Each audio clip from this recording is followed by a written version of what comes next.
Hey guys, it's your boy, Ballface 8020, back again with another great commentary.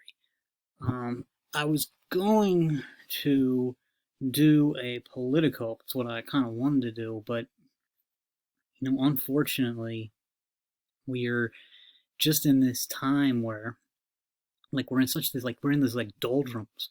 We're just, you can feel stuff going on, in the background, but there's nothing new to really talk about. I feel like there's stuff that, I think there's going to be a lot of talk to talk about in the fall and towards the end of the year. I think that, we'll have more data to discuss and we'll be more clear about what's going to happen with the economy. And I don't think that, I think that, things should be back to normal mostly by the beginning of 22, and we'll just have to see then. It's only then that we can really judge the economy and what's going to happen afterwards. So right now we're waiting for stuff to happen, but not enough is happening for me to make a Politico.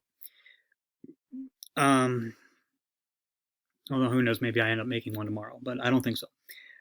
Yeah, so this video was, you guys probably think that I spend all day watching Casey Zander videos, but the truth is I don't actually watch that much of them. Mostly I watch, videos about Buddhism from the Hillside Hermitage, and I watch videos about sales, and I watch some Casey stuff, but not a lot.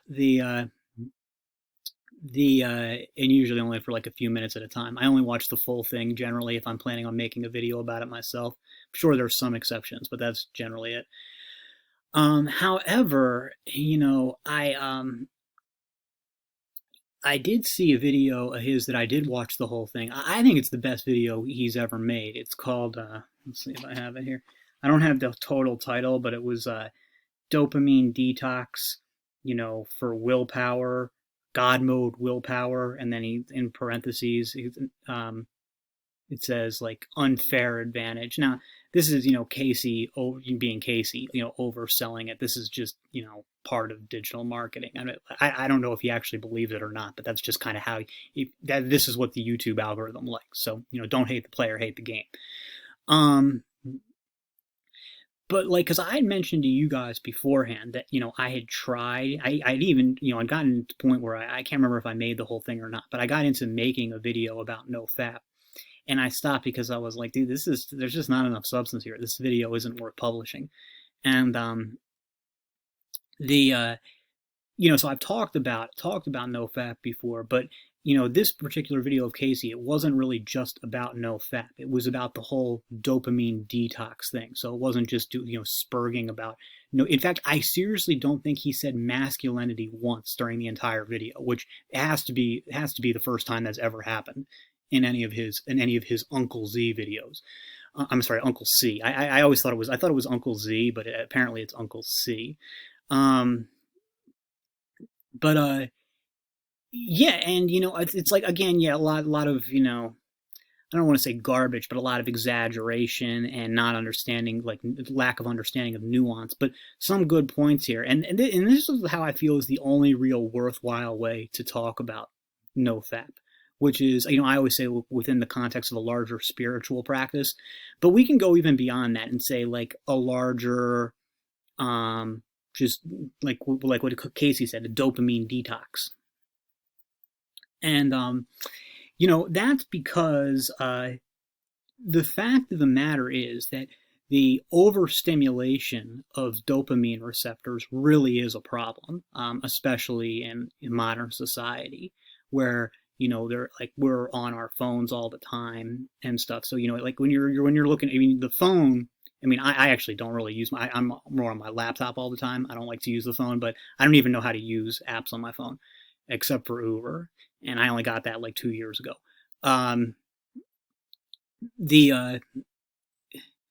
But anyway, the point, generally, there's always, some stimulation to do. There's no, you never just have to sit there and do nothing. You can scroll on your phone, you can be online, do stuff like that. And, whereas back in the day, you think way back in the day, there was nothing. Then eventually you had radio, and then that turned into TV, and then then we got the internet, and then we got smartphones and stuff. So it's all like there's constant stimulation, and it's a very unhealthy stimulation. And this isn't just bro science anymore. A lot of NoFap is bro science, but this dopamine thing is it's it's weakening the sensitivity. These dopamine spikes you're getting from, like, every time you just scroll Instagram is weakening the sensitivity of your dopamine receptors, which means that not only do you need ever more constant and ever bigger hits to get the same effect, the same dopamine effect, but your motivation is sapped because you've been, the dopamine has been satisfied, like you've had the dopamine hit, so there's no motivation to do things. I think they've even done studies with rats where, if you make it so they can't get dopamine, they can't get a dopamine hit, they will literally starve to death with food right in front of them because they just aren't motivated enough to go eat. Now, that's obviously a very extreme example, but and I think they've done the same type of thing where rats will forego, like if you train rats that, like, every time they press a lever, it gives them a dopamine hit, they will choose to keep pressing that lever instead of, pressing a lever that will give them food to eat. Now, obviously, a rat is not a human being. It wouldn't go too far in these, but I think, we can see it also from personal experience, and just there's really is something to this. And as I said, like every single dopamine spike you get is just makes this cycle worse. So you have a sense where it really is an addiction. Like for me, there's no question that I am, like, literally addicted to the internet in the same way that a heroin addict is addicted to heroin. Now, there aren't the physical symptoms, so, like, I wouldn't, like, go out and rob places to, like, maintain my internet addiction, but there would be similar psychological symptoms, where actually, like, if I can't use the internet, I will start to feel anxiety, because, like, just like, you would from any, withdrawal type thing. It's so I mean, yeah, this is a real thing. So anyway, with that being the case, you can guess, like, with Casey's perspective, he's saying, like, how are we going to be successful to achieve our goals with this shit, and achieve our goals, whatever. And he was saying that, like, look, if you want to, like, have a business or build a great body or stuff like that, you can't be there can't really be balance. Balance doesn't work. You need to go all in. And the only way to go all in is to go into what he called God mode, dopamine detox. I think he really meant to say monk mode, but again, this is Casey we're dealing with. The things he recommended for trying to achieve that, they were pretty good. The recommendations were pretty good. Like, he didn't just say, like, I was expecting him to kind of just say, like, oh, NoFap is going to give you sexual transmutation powers, which is going to manifest as you having a deeper voice and developing bigger muscles and being more confident and thinking clearer. And then that's going to get you, more guys will respect you, women will like you. And on top of that, you'll achieve more in business. He didn't say that. He really stuck with the dopamine thing and just focused on the things that you should do. So here's what I remember him saying. I don't have it exactly for him, but he said, one thing he mentioned was NoFap. So the first thing he said was NoFap. Second thing was no sugar. Third thing, bear with me here, no alcohol. And fourth thing, no drugs. That's all good stuff. For me, like, I already do the no drugs and alcohol, because I mean, I don't like drugs, and I don't like to drink. But I would say that that's good advice pretty much for everybody. I mean, if you're going to drink, like, maybe like once a week and not get drunk, then that's one thing. But other than that, I would say I would advise to stay away from alcohol. I would certainly advise to stay away from any drug that isn't prescribed to you. Like, I take my antidepressants, obviously. Like to get off them someday, but other than that, yeah. Don't like what I would say is any type of recreational drugs are going to be a problem. So but anyway, like regardless of the kind of results you can expect from doing this, which I think we should talk about after. Here's how I would look at it. And I'll try to go into a little bit more detail. The first thing that obviously comes to mind when you're doing dopamine detox is NoFap, and in my experience, that makes a bigger difference than pretty much anything else. I mean, other than just giving up drugs and alcohol. Obviously, if you're drinking drugs and alcohol, that's going to have a huge it's going to have a huge impact when you stop relative to what you're doing. But I would say fapping is the biggest non-drug thing you're doing that can harm your mental state. And the what I mean by this is that I, like, for instance, I can tell you from like playing chess and stuff that me doing NoFap instantly adds about 200 points to my chess score. So there's like a pretty obvious and immediate impact. And it's not placebo because I never would have expected that to happen. And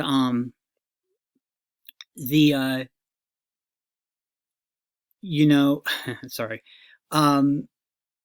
So I mean, there's what I'm saying. I guess what I'm trying to say is that there really is something to NoFap. I'm not sure exactly what's going on. I mean, I can tell you pretty much for sure that this, like, this masculine energy thing they're talking about is bullshit. I think it's like, because think about it, like 3 and 4-year-old kids are doing NoFap, and so I think what most NoFap promoters would say that, okay, women who aren't getting themselves off, and 3-year-old boys who aren't fapping yet, they're not getting all the benefits from NoFap because they're not storing masculine energy like an adult male who does NoFap is doing.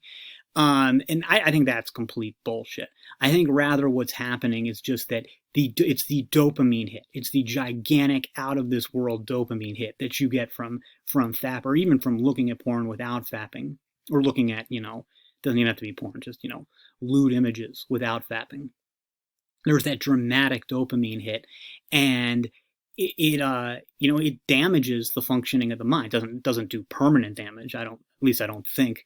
But it has an effect on concentration and motivation. The difference in motivation is also very strong. I've noticed, just not from changing anything else, just from doing NoFap.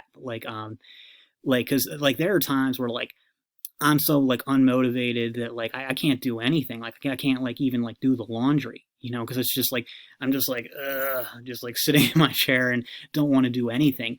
And this is not to say that even an extended period of NoFap would makes me into a motivated person. I'm not. I'm never motivated, regardless of what. That the point is that I'm talking about just the like motivation to do, like, simple stuff. Like, it at least exists, as opposed to being completely non-existent when I'm doing when I am not doing NoFap. So, I mean, so again, it's like, is the masculine, is the stuff that they talk about online legit? No, but again, something to it. However, there's more to dopamine detoxing than just NoFap. And, this is another helpful one that Casey mentioned, was giving up sugar. And to sugar, I would also add artificial sweeteners, which may be even worse, and any type of white flour. And that would include the supposedly whole grain breads. So look, this isn't what I do. I'm just telling you, like, if I was going to do a dopamine detox, and I probably will eventually. I just don't really care right now. But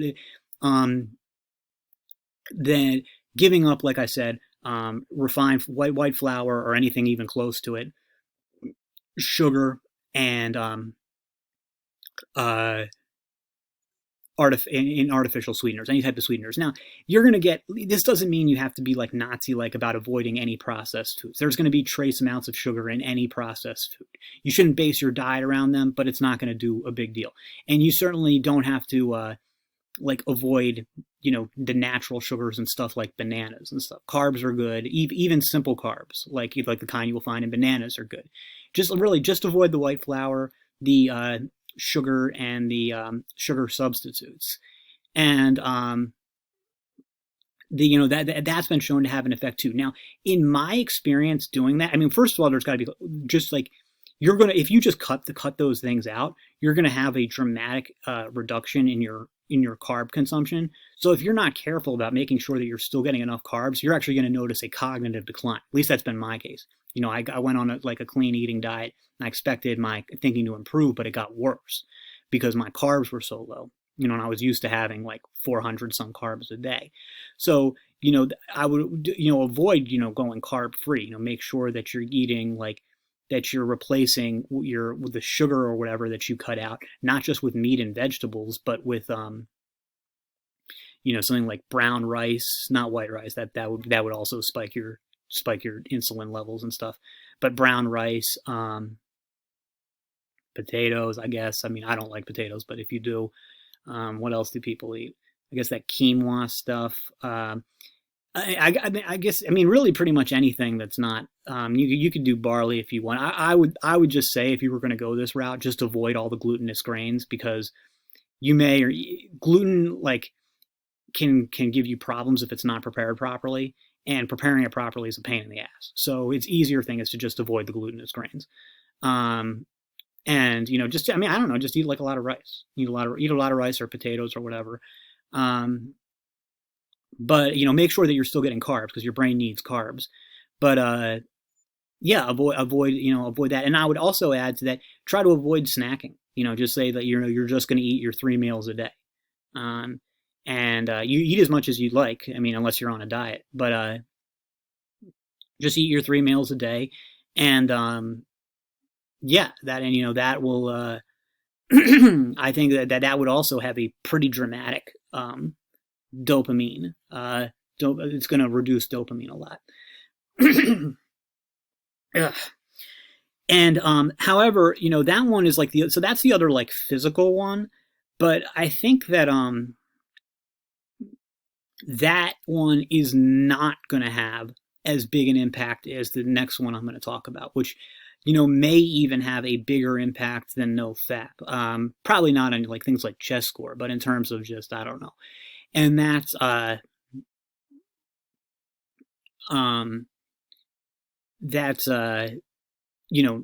entertainment. And I've mentioned this before. You can look up the Ask a Monk video about entertainment, and I don't agree with a lot of the stuff the guy from Ask a Monk says, but when it comes to entertainment, he's dead on. This idea, he says that technically there's nothing in Buddhism against using it. I mean, if you're a monk, you're not allowed to have any entertainment, but for a lay person, you technically can use entertainment, but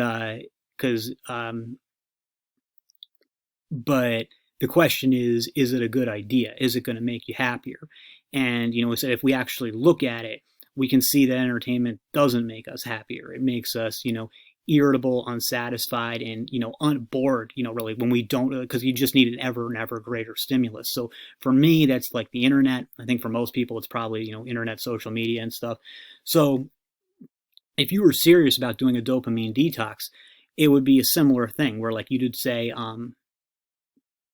basically you're either working, doing something that you need to be doing, or you're doing nothing.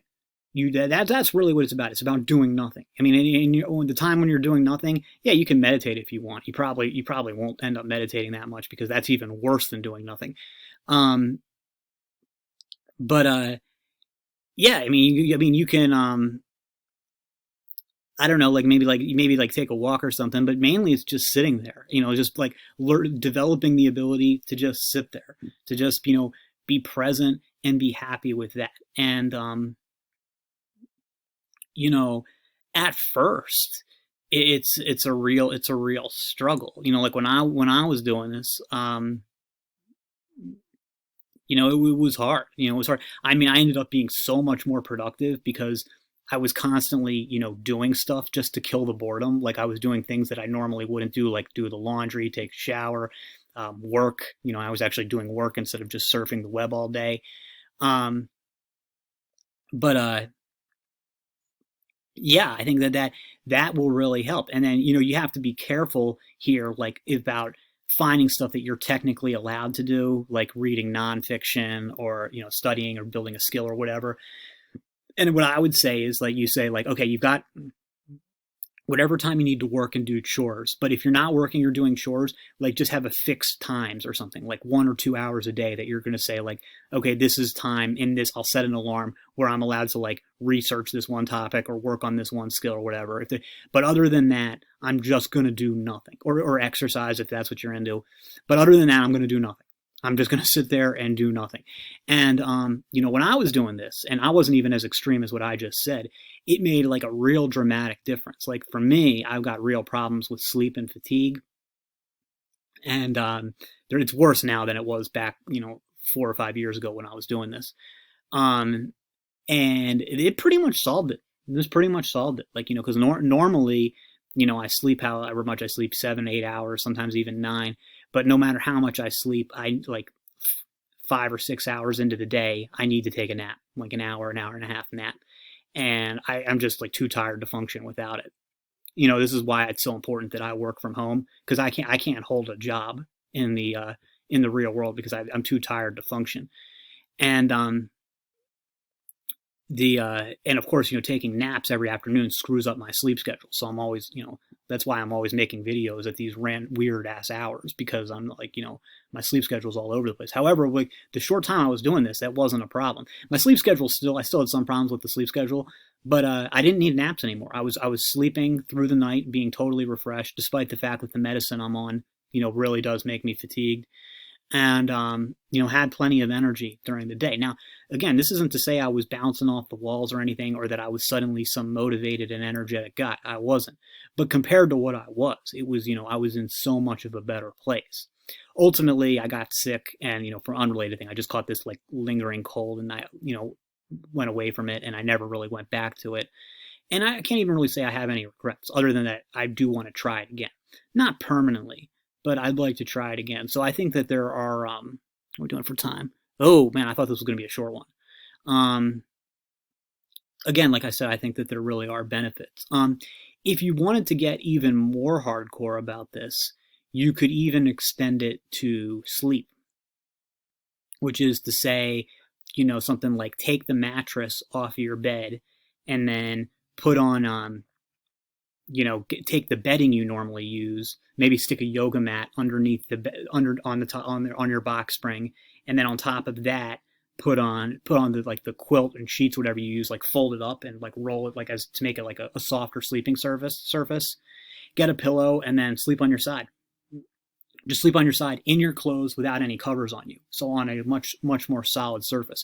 And this will prevent you from like lounging in bed. It's just not pleasant that way. Like, you'll still get out the sleep you need once you adjust, but you won't be lounging in bed. This was another thing that I did when I was doing that like hardcore dopamine detox. And I would wake up feeling a lot better. I felt like I slept, like, got a much higher quality sleep.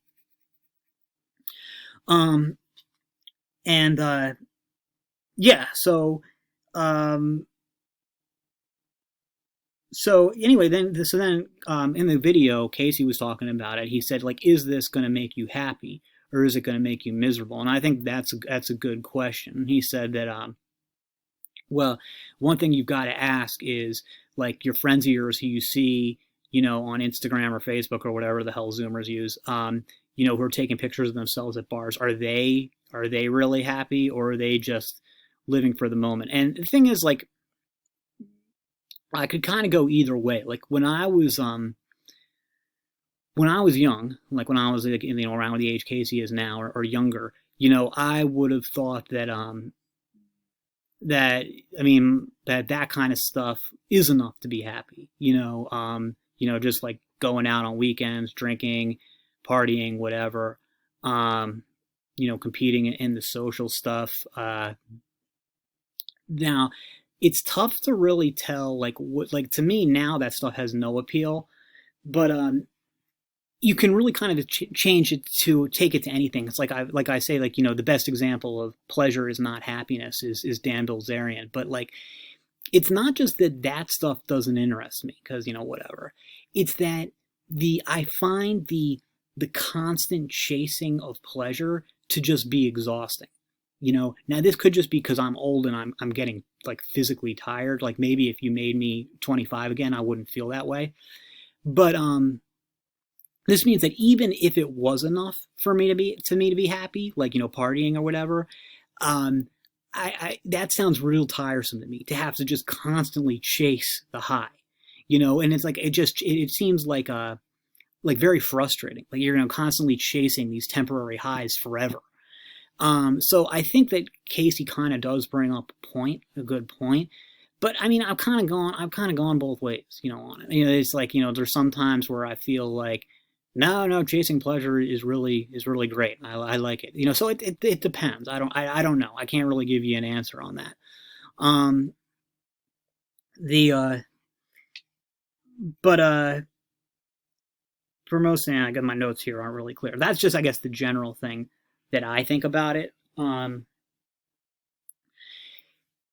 Uh, yeah, and I think though that but like when you get into all this, it's kind of like you have to ask like what are the results you can realistically expect from doing this? Because really when you see this promoted online, I'm not sure I've ever really seen this kind of like dopamine detox promoted online saying like do this to manage your mood and make you happier. I mean, they'll often say that stuff, but usually what they say is like, this is going to make you more productive. It's going to help in your relationships, blah, blah, blah, blah, blah. So let's just talk about that stuff. Like look at it from the self-improvement angle, the self-improvement, the willpower and stuff. Is it going to help with that? And, the answer is it really depends. And I think that kind of gets into it depends on the person. Like I would say that is it going to have improvement of willpower, focus, and stuff for thought clarity? Are most people who do this going to get that? Yes, I think yes. I'd say that if you're not, there's two things. One is that there's two real possibilities that I see. One is that you're young. You're young and in such good health that partying or whatever, or fapping or any of that stuff, you're in such good health that you don't actually get hit with too many very serious negative impacts from this type of lifestyle. That's one possibility. And because remember, we're not doing anything to make you better. All we're doing is removing something that's probably making you worse. However, if you're like young and in great health, this may not have these negative things might not short term have a big effect on you. So pulling them away isn't going to really improve things because they're not really damaging things in the first place. That would be one exception. The other is that if there's just something wrong, like you've got depression or some type of illness and you're not able to, that's fucking you up so badly that these things aren't gonna, that just removing the dopamine stuff isn't gonna do you too much noticeable good because you're so fucked up from other shit. Those would be the most likely thing. But generally speaking, if you take away those two, I think this will improve willpower, focus, thought clarity, stuff like that. To different extents to different people. Like somebody like me, it's probably going to have a bigger impact than most people because I'm so sensitive to this type of stuff. It's kind of like, here's a good example, a good analogy. Like imagine like you were getting drunk every night.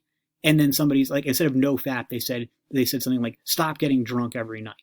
There are some people who they're not going to improve from their life, their thought clarity or whatever, or anything is not going to improve from them not getting drunk every night because it was never having negative impacts on them in the first place.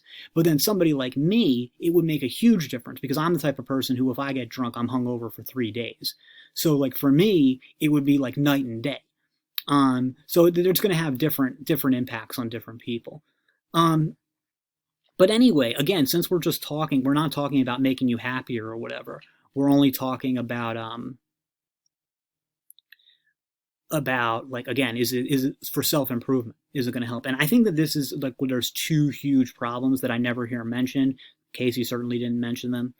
Um, the first is the obvious one, is that any benefits you get from this can't it can't change the underlying potential. So, like, like, if, like, let's say you did all this dopamine detox and all of a sudden it completely changed your life around. Like, you got jacked, you started going out and making tons of money, you improved socially, you had women coming on to you, stuff like that. Um, uh, the only reason that the NoFap was able to, the NoFap didn't give you those results. It facilitated those results because the potential was already there. Somebody like me, I'll use myself for an example. Even if I did this dopamine detox, I'm not going to make a ton of money. I'm not going to have women coming on to me. I'm not going to, make super gains in the gym because I don't have the potential, or the underlying potential to do that stuff.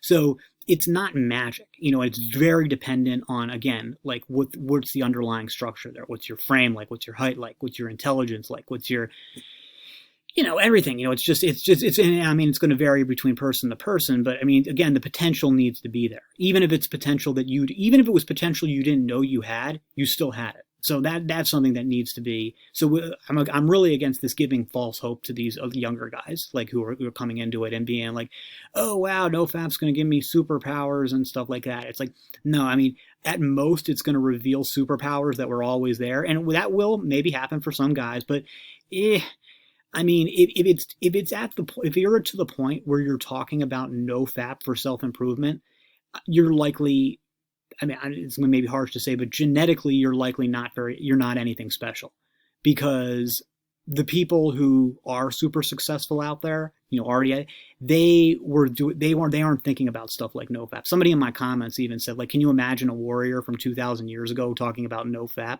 It's like, no, because they were just natural, alpha males. And they just not something they think. And I always thought, like, back when I was more into NoFap, I try to imagine the character Tony Soprano from The Sopranos, like, thinking about doing NoFap and the or retention or anything like that. And it's just like, no, of course he wouldn't. It's just like, it's like ridiculous. So the idea that, like, what I'm doing it, I'm going to be like, I'm going to have advantages over, like, Tony Soprano. It's like, no. I mean, he's an alpha. He's a dominant alpha male because that's what he is. And it's not magic. It's not magic, and it's not a panacea. But then here's what I think the absolute biggest problem of it, and I think that I'm even an exhibit of it, and that's sustainability, which is, how do you continue to live like this? And the truth is that if it's a matter of willpower, if it's a matter of you want to eat junk food, you want to party, you want to fap, whatever, but you're saying, okay, I'm gonna restrain myself because I know it's going to get me other benefits, that cannot be sustained over a lifetime. And if it can be sustained, it's not worth it. It's no way to live. It's torture. So, the only way to deal with this, I talked about this in my obesity video, the only way you could ever realistically sustain this is it's not by willpower or self-discipline, but by actually getting rid of the underlying desires. Like, you no longer want to fap. You no longer want to eat junk food. You no longer want to sleep in. You no longer, or not, maybe not sleep in is the wrong way to put it, but you no longer want to sleep, when what Buddhists call high luxurious beds. You no longer want to surf the internet. You no longer even want to daydream about anything that, that's unwholesome type of stuff.